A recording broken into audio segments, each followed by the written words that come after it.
ചരിത്രത്തിലെ ഏറ്റവും ശക്തമായ പേരുകളിലൊന്ന്.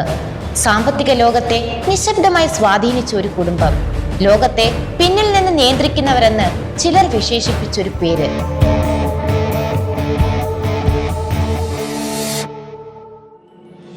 ചരിത്രം അത് രാജാക്കന്മാരുടെ യുദ്ധങ്ങളുടെ മാത്രം കഥയല്ല, അത് പണത്തിൻ്റെ കഥയും കൂടെയാണ്. യുദ്ധങ്ങൾ തോക്കുകൾ കൊണ്ട് ജയിക്കാം, പക്ഷേ ലോകം മാറ്റുന്നത് ധനശക്തിയാണ്. ചരിത്രത്തിലെ ഏറ്റവും ശക്തമായ പേരുകളിലൊന്ന്. സാമ്പത്തിക ലോകത്തെ നിശബ്ദമായി സ്വാധീനിച്ച ഒരു കുടുംബം. ലോകത്തെ പിന്നിൽ നിന്ന് നിയന്ത്രിക്കുന്നവരെന്ന് ചിലർ വിശേഷിപ്പിച്ചൊരു പേര്. അതെ, റോത്ത്ചൈൽഡ് ഫാമിലി.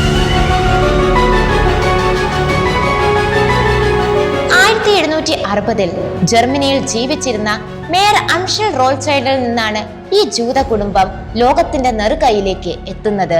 തന്റെ 5 മക്കളായ അംഷൽ, സോളമൻ, നഥാൻ, കോൾ, ജേക്കബ് എന്നിവരെ യൂറോപ്പിലെ പ്രധാന നഗരങ്ങളിലേക്ക് അയച്ച് അദ്ദേഹം ഒരു പുതിയ ലോകം തന്നെ പണിതെടുത്തു.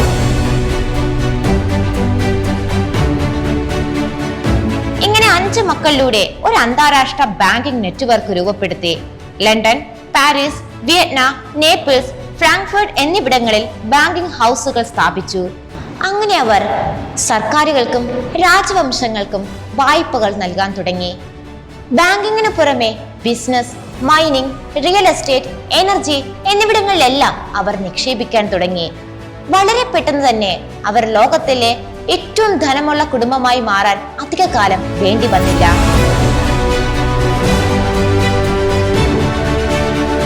ചരിത്രത്തിന്റെ പല സംഭവ വികാസങ്ങളിലും പ്രത്യക്ഷമായോ പരോക്ഷമായോ ഇവർ ഭാഗമായതിനാൽ അവരുടെ പേരുകൾ ഇന്നും മായാതെ നിലനിൽക്കുന്നു.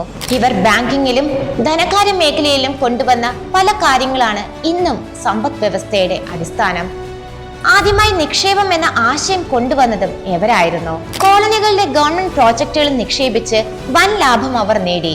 നെപ്പോളിയൻ യുദ്ധകാലത്ത് ബ്രിട്ടീഷ് സർക്കാരിന് ബോണ്ടുകൾ വഴി ധനസഹായം നൽകി അവരുടെ സ്വാധീനം വർദ്ധിപ്പിച്ചു. ഇതുവഴി അവരുടെ വിശ്വാസ്യതയും അതേപോലെ തന്നെ ശക്തിയും വർദ്ധിപ്പിക്കാൻ കഴിഞ്ഞു. 1815-ൽ മാത്രം ബ്രിട്ടന്റെ കോണ്ടിനെന്റൽ പാർട്ട്നേഴ്സിന് സബ്സിഡൈസ്ഡ് ലോണായി 9.8 മില്യൺ പൗണ്ട് നൽകി. 1815-ൽ വാട്ടർലൂ യുദ്ധത്തിൽ നെപ്പോളിയൻ ബ്രിട്ടനോട് പരാജയപ്പെട്ട വാർത്ത ബ്രിട്ടനിൽ എത്തുന്നതിന് 24 മണിക്കൂർ മുന്നേ റോത്ത്ചൈൽഡ് ഫാമിലി അറിയുന്നു. ഈ അവസരം മുതലെടുത്ത റോത്ത്ചൈൽഡ് ഫാമിലി തങ്ങളുടെ ഷെയറുകൾ കുറഞ്ഞ വിലയ്ക്ക് വിൽക്കാൻ തീരുമാനിക്കുന്നു. ഇത് കണ്ട് ബാക്കി ആളുകളും കുറഞ്ഞ വിലയ്ക്ക് തങ്ങളുടെ ഷെയറുകൾ വിൽക്കുന്നു. പിറ്റേ ദിവസം ബ്രിട്ടൻ ജയിച്ച വാർത്ത അറിഞ്ഞ് കൂടുതൽ ആളുകൾ ഈ ഷെയറുകൾ മേടിക്കാനായി വരുന്നു.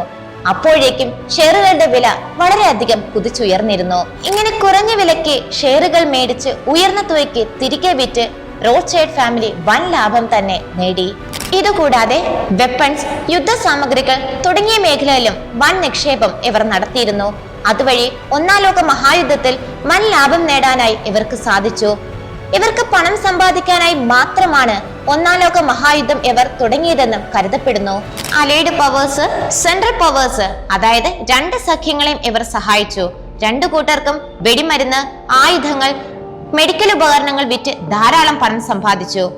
2-ാം ലോക മഹായുദ്ധത്തിലും ഇവർ അലൈഡ് പവേഴ്സിനെ ആക്സിസ് പവേഴ്സിനെ വളരെയധികം സഹായിച്ചു. എന്നാൽ അമേരിക്ക 2-ാം ലോക മഹായുദ്ധത്തിൽ പങ്കെടുക്കാത്തതിനാൽ വലിയൊരു ആഘാതം സൃഷ്ടിക്കാൻ കഴിഞ്ഞിരുന്നില്ല. അതിനാൽ അമേരിക്ക യുദ്ധത്തിൽ പങ്കാളിയാക്കാനായി ജപ്പാനെ കൊണ്ട് 1941-ൽ പേൾ ഹാർബറിലെ നാവികത്താവളം ആക്രമിക്കുന്നു.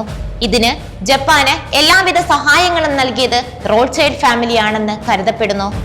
യുദ്ധാനന്തരം പരാജയപ്പെട്ട രാജ്യങ്ങൾക്ക് ലോണായും വിജയിച്ച രാജ്യങ്ങൾക്ക് അവരുടെ വികസന പദ്ധതികൾക്കായും ഒരുപാട് പണം ഇവർ ഒഴുക്കുന്നു. ഇതുകൂടാതെ 1824-ൽ ബ്രസീലിന് പോർച്ചുഗലിൽ നിന്ന് സ്വാതന്ത്ര്യം നേടാനായി 2 മില്യൺ ജർമ്മൻ പൗണ്ടാണ് ഇവർ നൽകിയത്. അതേപോലെ തന്നെ മെഡിറ്ററേനിയൻ കടലിനെയും ചെങ്കടലിനെയും ബന്ധിപ്പിച്ച് നിർമ്മിച്ച സ്യൂയസ് കനാലിന്റെ മേജർ ഷെയർ ഹോൾഡേഴ്സും ഇവർ തന്നെയാണ് എന്നാണ് പൊതുവെ കരുതുന്നത്. അമേരിക്കൻ ഫെഡറൽ റിസർവ് സിസ്റ്റത്തിന്റെ 80% ഇവരുടെ നിക്ഷേപം എന്നാണ് കരുതപ്പെടുന്നത്. അമേരിക്കൻ പ്രസിഡന്റുമാരായ ജോൺ എഫ് കെന്നഡിയുടെയും മാർട്ടിൻ ലൂതർ കിങ്ങിന്റെയും കൊലപാതകത്തിന് പിന്നിലും ഇവർക്ക് പങ്കുണ്ടെന്ന് നമ്മൾ സംശയിക്കുന്നു. ലോകത്ത് വിവിധ രാജ്യങ്ങളിൽ ആര് ഭരിക്കണമെന്ന് തീരുമാനിക്കുന്നത് പോലും ഇവരാണത്രേ. പക്ഷേ പൊതുസമൂഹവുമായി അകന്ന ജീവിതമായിരുന്നു ഇവരുടേത്. മറ്റുള്ളവരുമായി കലരാതിരിക്കാൻ കുടുംബത്തിനുള്ളിൽ നിന്ന് തന്നെ ഇവർ വിവാഹിതരാകുന്നു. ഇവരെ കുറിച്ച് വന്ന മറ്റൊരു ആരോപണം ഇവർ സാത്താൻ ആരാധകരാണ്, ഇലൂമിനാറ്റിയുമായി ബന്ധപ്പെട്ട് ലോകം നിയന്ത്രിക്കുന്നു എന്നുള്ളതാണ്. ഇതിനെന്തെങ്കിലും തെളിവുണ്ടോ? ഇലൂമിനാറ്റി 1776 ജർമ്മനിയിലെ ബവേറിയയിൽ രൂപീകരിക്കപ്പെട്ട ഒരു രഹസ്യ സംഘടനയായിരുന്നു. പക്ഷേ വർഷങ്ങൾക്കുള്ളിൽ തന്നെ ഈ ഒരു സംഘടന നിരോധിക്കപ്പെട്ടു. ലോകം നിയന്ത്രിക്കുന്നു, രഹസ്യ ആരാധനകൾ നടത്തുന്നു എന്നീ ആരോപണങ്ങൾ 19ാം നൂറ്റാണ്ടിൽ രൂപീകരിക്കപ്പെട്ട ജൂതവിരുദ്ധ പ്രചാരണത്തിന്റെ ഭാഗമായിട്ടാണ് പല ചരിത്രകാരന്മാരും കാണുന്നത്. വളരെ ശക്തമായ കുടുംബങ്ങളെയും സംഘടനകളെയും കുറിച്ച് പലപ്പോഴും മതപരമായ ഭീതികളും പ്രതീകാത്മക കഥകളും പിറക്കാറുണ്ട്. റോത്ത്ചൈൽഡുകളുടെ സമ്പത്തും അവരുടെ രഹസ്യ സ്വഭാവവും ആളുകളിൽ സംശയങ്ങൾ ഉണർത്തി. ഇതിൽ നിന്നാണ് സാത്താൻ ആരാധന പോലുള്ള സെൻസേഷണൽ ആരോപണങ്ങൾ ഉയരുന്നത്. പക്ഷേ ഇതിന് വിശ്വാസയോഗ്യമായ തെളിവുകൾ ഒന്നും തന്നെ ഇല്ല. ചരിത്രത്തിൽ ശക്തരായ ആളുകളെ കുറിച്ച് കഥകൾ പിറക്കുന്നത് സ്വാഭാവികമാണ്. പണമുണ്ടെങ്കിൽ സംശയങ്ങൾ വരും, ശക്തിയുണ്ടെങ്കിൽ ആരോപണങ്ങൾ വരും. റോത്ത്ചൈൽഡ് കുടുംബവും ഇതിൽ നിന്ന് വിഭിന്നമായിരുന്നില്ല. പക്ഷെ ഒരു പ്രധാന ചോദ്യം, നാം വിശ്വസിക്കുന്നത് തെളിവുകളെ അടിസ്ഥാനമാക്കിയാണോ അതോ ഭയത്തെയും പ്രചാരണങ്ങളെയും അടിസ്ഥാനമാക്കിയാണോ? ഗൂഢാലോചനകൾ എല്ലായ്പ്പോഴും ആകർഷകമാണ്. അവയ്ക്ക് രഹസ്യവും നാടകീയതയുമുണ്ട്. പക്ഷേ സത്യം പലപ്പോഴും ശാന്തവും ലളിതവുമാണ്. ഭയം മനുഷ്യരെ കഥകളിലേക്കാണ് നയിക്കുന്നത്, അറിവ് മനുഷ്യരെ സത്യത്തിലേക്കാണ് നയിക്കുന്നത്.